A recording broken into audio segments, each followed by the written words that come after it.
Hello people of YouTube, it is Cody. I'm back again with another video. I don't think I'm going to put this as part of the server series, but it fits pretty much right in with it.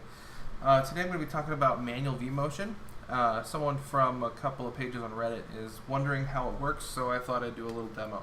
So basically what you have to do is, it's really simple. Just get into vCenter like normal, and as you can see here, I just have two regular hosts. They're AMD Opterons.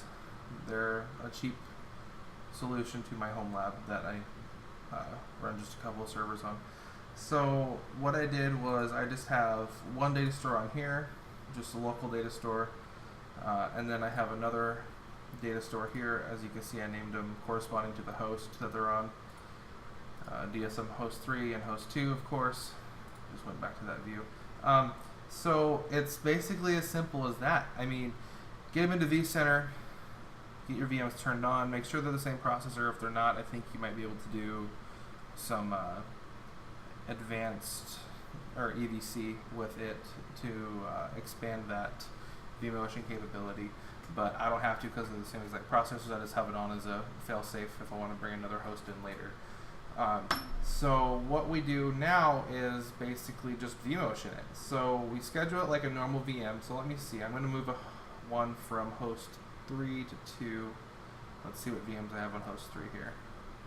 One that might be quick. Alright, I'll move my border server over here. So what I'll do is I'll just go and schedule a vMotion. So we're moving it from 3 to 2.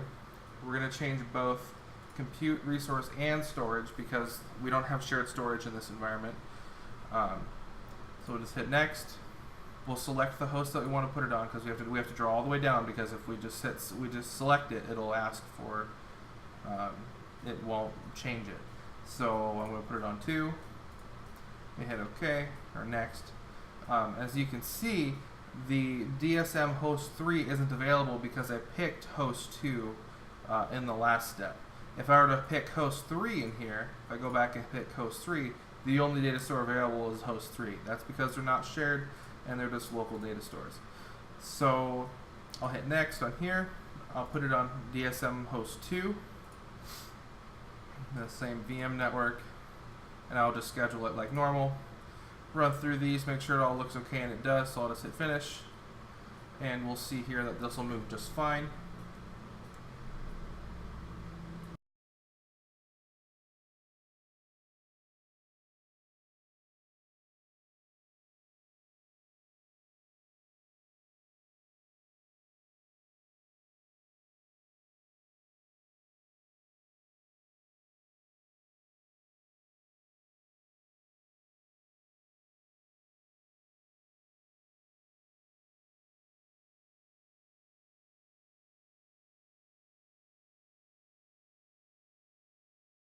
And we are complete, and if I go to open up this console, it will launch like normal, and we will see the same exact, bring it over, we will see the same exact VM running just fine.